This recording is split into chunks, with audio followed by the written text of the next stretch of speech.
สบายดีบรรดาท่านที่เคารพนับถือและฮักแพงทั้งหลาย มื้อนี้พ่อใหญ่แก๊สสิมาอ่านประมวลกฎหมายอาญาปี 2017 มาตรา 394 การปลอมแปลงสำนวนคดี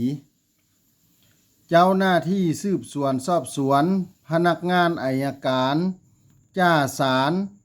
ผู้พิพากษา พนักงานยุติธรรม ผู้ปกป้อง ผู้กระทำผิดหรือผู้เข้าร่วมในการดำเนินคดีใดหนึ่งหากตัด เพิ่มหรือขีดค่าเนื้อในตัวจริงของเอกสารที่เป็นหลักฐานในการดำเนินคดี